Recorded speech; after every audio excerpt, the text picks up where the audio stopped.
여러분 안녕하십니까? 오늘 우리는 한때 대한민국 최고의 가문, 삼성가의 일원이자 평범한 직장인에서 황태자로 거듭났던 한 남자의 믿기 힘든 몰락에 대해 이야기해보려 합니다. 바로 이무재 전 삼성전기 부사장의 이야기입니다.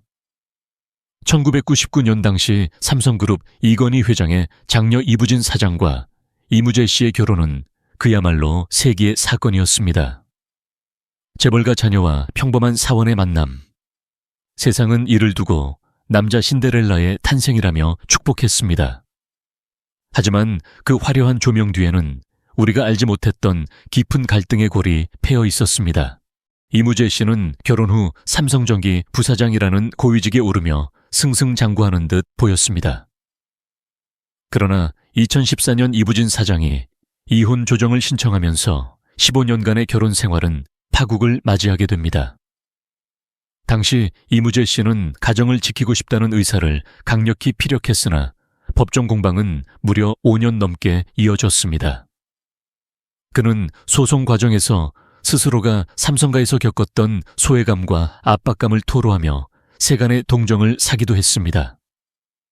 결국 2020년 대법원은 이부진 사장이 이무재 씨에게 재산 분할금으로 141억 원을 지급하라는 판결을 확정했습니다. 141억 원. 평범한 사람들에게는 평생을 써도 남을 거액입니다.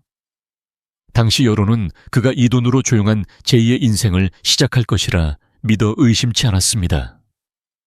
하지만 그 돈이 입금된 순간부터 이무재 씨의 인생은 우리가 상상조차 할 수 없는 기괴한 방향으로 흘러가기 시작했습니다.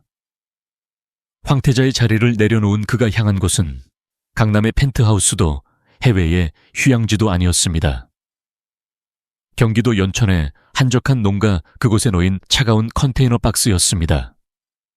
과연 그 141억 원은 어디로 사라진 것일까요? 그리고 무엇이 그를 그 좁고 누추한 곳으로 이끌었을까요? 이제부터 그 충격적인 이면을 하나씩 파헤쳐 보겠습니다. 여러분, 141억 원이라는 돈을 상상해 보십시오. 일반적인 직장인이 평생을 꼬박 일해도 만져보기 힘든 거액입니다.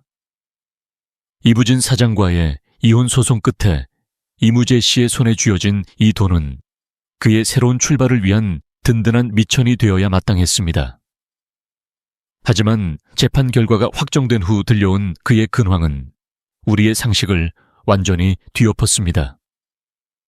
대한민국 최고의 재벌가 부사장이었던 인물이 경기도 연천의 한 외진 농가, 그것도 제대로 된 벽조차 없는 컨테이너 박스에서 생활하고 있다는 소식은 큰 충격이었습니다. 대중은 의아해했습니다.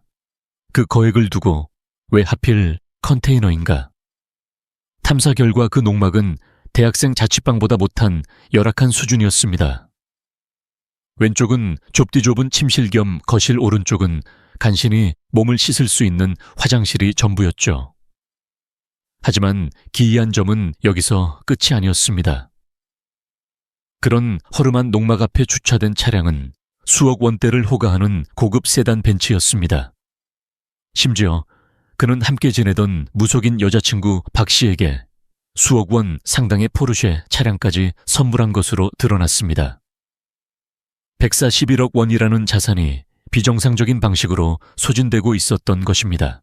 주변 이웃들의 증언에 따르면 이무재 씨는 이곳에서 기거하며 마치 은둔자와 같은 삶을 살았다고 합니다. 그러면서도 가끔은 자신의 과거 위세를 과시하듯 행동했습니다. 농가 주인인 신만이 K 씨에게는 자신이 재벌가의 일원이었음을 강조하며 아들이 나중에 호텔을 상속받으면 너희에게 100억 원을 주겠다는 식의 현실성 없는 호언장담을 일삼았다고 합니다. 141억 원이라는 실제 자산이 있음에도 불구하고 그는 왜 이토록 기괴한 허언과 열악한 환경 속에서 살아가야 했을까요? 취재 과정에서 드러난 사실은 더욱 경악스러웠습니다. 그의 곁에는 항상 한 여인이 그림자처럼 붙어 있었습니다. 바로 자칭 법사라 불리는 무속인 박 씨였습니다. 이무재 씨는 이 여인에게 정신적으로 완전히 종속된 상태였으며 그의 막대한 재산 또한 그녀의 영향력 아래에서 서서히 증발하고 있었습니다. 삼성의 사위에서 연천 농가의 컨테이너 거주자로, 그리고 다시 무속인의 꼭두각시로 전락한 그의 삶. 그 뒤에는 단순한 연애 관계를 넘어선 잔인한 가스라이팅의 굴레가 씌워져 있었습니다. 한때 삼성전기 부사장으로서 수만 명의 직원을 거느리고 수조 원의 매출을 관리하던 엘리트 경영인이 어떻게 연천의 차가운 컨테이너 안에서 무속인의 말 한마디에 움직이는 꼭두각시가 되었을까요? 이것은 단순한 연애나 신앙의 문제를 넘어선 한 인간의 영혼을 완전히 잠식해버린 잔혹한 가스라이팅의 비극입니다. 이무재 씨의 곁을 지키던 무속인 박 씨는 단순한 점술가가 아니었습니다. 그녀는 자신을 영험한 능력을 가진 법사로 포장하며 이혼 소송으로 심신이 지칠 대로 지친 임 씨의 틈을 파고들었습니다. 세간의 시선과 거대 가문과의 싸움에서 고립된 그에게 박 씨는 유일한 안식처이자 미래를 예견해주는 절대적인 존재로 군림하기 시작했습니다. 박 씨는 임 씨에게 당신은 곧 다시 일어설 것이다, 재산을 더 많이 받아낼 수 있다는 식의 달콤한 예언으로 그의 판단력을 흐리게 했습니다. 하지만 그 대가는 혹독했습니다. 박 씨는 임 씨가 받은 141억 원이라는 막대한 재산 분할금을 자신의 통제 아래 두려 했습니다. 임 씨가 그녀에게 수억 원대의 포르쉐를 사주고 생활비 명목으로 거액을 건네는 동안 박 씨는 그를 세상과 더욱 격리시켰습니다. 연천의 농막은 그들에게 은신처가 아니라 외부의 상식적인 조언을 차단하는 감옥과 같았습니다. 박 씨는 임 씨뿐만 아니라 주변인들에게도 내 말을 듣지 않으면 재앙이 닥친다며 공포심을 심어주었고, 임 씨는 그런 그녀를 보호하기 위해 자신의 사회적 지위와 명예를 모두 내던졌습니다. 더욱 경악스러운 점은 박 씨가 임 씨의 과거 배경을 이용해 주변 사람들을 위협했다는 것입니다. 그녀는 자신이 마치 삼성가의 비호를 받는 것처럼 행동하며 농가 주인인 K씨 가족을 심리적으로 지배했습니다. 임 씨 역시 이에 동조하며 나는 여전히 힘이 있는 사람이다 라는 허세를 부렸고, 이는 결국 한 가족을 파멸로 몰아넣는 범죄의 서막이 되었습니다. 이성적인 판단이 마비된 전직 부사장은 이제 무당의 짓이라면 법조차 두려워하지 않는 위험한 괴물이 되어가고 있었습니다. 여러분, 이제부터 들려드릴 이야기는 차마 입에 담기조차 처참한 인간 존엄성의 파괴에 관한 것입니다. 경기도 연천의 한 평화로운 농가에서 벌어진 이 사건은 단순한 폭행을 넘어 한 가족을 15년이라는 긴 세월 동안 지옥으로 몰아넣은 무속인 박 씨의 가스라이팅이 극에 달했을 때 터져 나왔습니다. 그리고 그 곁에는 놀랍게도 삼성전기 부사장 출신의 이무재 씨가 있었습니다. 사건의 발단은 농가 주인인 K씨 가족을 향한 박 씨의 잔인한 지시였습니다. 박 씨는 K씨의 아들과 손자에게 할머니가 죽어야 집안이 산다, 애군을 쫓아야 한다는 명목으로 80대 친할머니를 공격하도록 세뇌했습니다. 결국 이들은 자신의 친할머니를 6일 동안 좁은 방에 가두고 무차별적인 폭행을 가했습니다. 저녁 7시만 되면 시작된 이 고문 같은 행위는 다음날 아침 7시까지 이어졌고, 할머니의 비명은 차가운 농가 벽을 타고 흘러나왔습니다. 더욱 충격적인 사실은 이무재 씨의 방광과 가담입니다. 목격자들의 진술과 수사 결과에 따르면 임 씨는 박 씨가 할머니를 괴롭히는 현장에 여러 차례 함께 있었던 것으로 드러났습니다. 그는 한때 수만 명의 직원을 보살피던 리더였지만 그 순간만큼은 무당의 잔혹한 행위를 묵인하는 비겁한 공모자일 뿐이었습니다. 할머니가 고통에 신음하는 동안 임 씨와 박 씨는 농막 앞에서 럭셔리 카를 굴리며 자신들만의 기괴한 왕국을 즐겼습니다. 박 씨의 지시에 따라 친손주가 자신의 할머니를 때리는 그 비인간적인 현장에서 임 씨는 어떤 생각을 했을까요? 그는 단순히 사랑에 눈이 먼 것이 아니라 무당이 심어준 공포와 허황된 믿음에 매몰되어 법과 도덕의 선을 완전히 넘어버린 것입니다. 이 사건은 결국 피해자의 극단적인 상황과 주변의 신고로 세상에 드러나게 되었고, 대한민국을 대표하던 맞사위의 명예는 연천의 진흙탕 속에 처참히 처박히고 말았습니다. 사건이 발생한 후 이무재 씨와 무속인 박 씨가 보여준 행보는 그야말로 아나무인이었습니다. 경찰의 수사망이 좁혀오자 이들은 진실을 밝히기보다 기만적인 조작을 선택했습니다. 박 씨는 감금 폭행의 주범으로서 처벌을 피하기 위해 K씨 가족의 딸, 즉 친손녀에게 유서를 쓰고 사라진 것처럼 꾸미라고 지시했습니다. 그리고는 임 씨와 공모하여 허위 실종 신고를 내는 파렴치한 수법을 동원했습니다. 수사기관의 공무를 방해하며 국가 시스템을 조롱한 것입니다. 이 과정에서 임 씨의 역할은 더욱 비겁했습니다. 그는 자신의 벤츠 차량에 박 씨의 지시에 겁을 먹은 여동생을 태우고 CCTV가 없는 외진 굴다리 밑까지 이동하여 그녀를 인계하는 등 적극적인 도피 조력자 역할을 자처했습니다. 한때 재계의 거물이었던 인물이 무속인의 범죄를 덮어주기 위해 골목길을 누비며 수사 방해 작전을 펼친 셈입니다. 그뿐만이 아닙니다. 임 씨는 공포에 질린 손자 A씨에게 진실에 적절한 거짓말을 섞으면 진짜가 된다며 위증을 종용했습니다. 심지어 만약 내가 아무도 모르게 사람을 써서 누군가를 보내버렸다고 하자 이런 일이 될 것 같아, 안 될 것 같아. 나는 중립인 사람도 다 끝장내버려 라는 섬뜩한 협박까지 서슴지 않았습니다. 피해 가족들에게 임 씨는 여전히 삼성가 출신이라는 거대한 권력의 상징이었고 그의 말 한마디는 생존을 위협하는 무기가 되었습니다. 결국 손자 A씨는 경찰 조사에서 거짓 진술을 할 수밖에 없었습니다. 훗날 그는 이무재라는 존재가 가장 무서웠다. 우리 같은 평민 하나 없애는 건 식은 죽 먹기라고 해서 시키는 대로 했다고 토로했습니다. 141억 원이라는 돈을 쥐고도 정신적 빈곤에 허덕이던 전직 부사장은 자신보다 약한 이들을 향해 비뚤어진 권위의식을 휘두르며 스스로를 범죄의 구렁텅이로 밀어 넣었습니다. 거짓으로 쌓아 올린 성벽이 무너지는 것은 이제 시간 문제였습니다. 여러분, 인생의 아이러니란 바로 이런 것을 두고 하는 말일까요? 부모의 이혼과 아버지의 몰락이라는 거친 풍랑 속에서도 꿋꿋하게 자신의 길을 걸어온 한 청년의 소식이 전해졌습니다.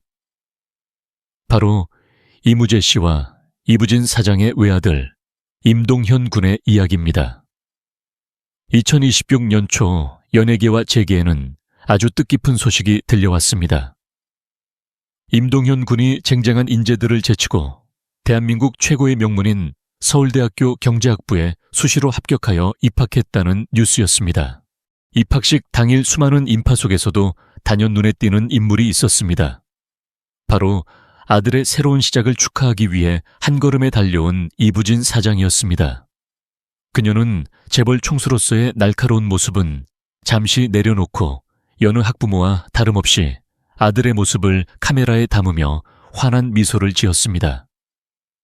할머니인 홍라이 여사까지 나란히 참석하여 손자의 앞날을 축복하는 모습은 진정한 명가다운 품격과 가족애를 보여주었습니다. 아들은 어머니의 보살핌 아래 반듯하게 성장하여 가문의 자랑이 되었고 세상은 그 건강한 성장에 아낌없는 박수를 보냈습니다. 하지만 같은 시각 아버지는 어디에 있었습니까? 아들의 입학식이 열리던 그 찬란한 봄날 이무재 씨는 서울대학교 교정이 아닌 차가운 감옥의 창살 아래에 있었습니다.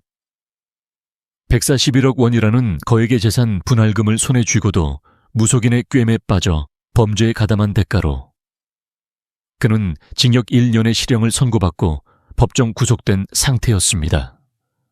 한때 삼성의 사위로서 아들에게 든든한 버팀목이 되어주어야 했던 아버지는 이제 아들의 앞길에 이름조차 올리기 부끄러운 범죄자로 전락하고 말았습니다. 이보다 더 극명한 대비가 있을 수 있을까요? 한 명은 최고의 지성인이 되어 사회로 나아가는 첫발을 뗐고 다른 한 명은 자신의 잘못된 선택으로 인해 사회로부터 격리되었습니다. 아들이 경제학도로서 미래를 설계할 때 아버지는 연천의 컨테이너에서 무속인과 함께 공모했던 어두운 과거를 자백해야 하는 처지가 된 것입니다. 재벌가 사위라는 허울 좋은 껍데기에 집착하며 무속 신앙의 영혼을 판 아버지와 그 풍파를 견디며 실력으로 자신을 증명해낸 아들. 이 엇갈린 부자의 운명은 우리에게 돈과 권력보다 더 중요한 가치가 무엇인지 다시금 생각하게 합니다.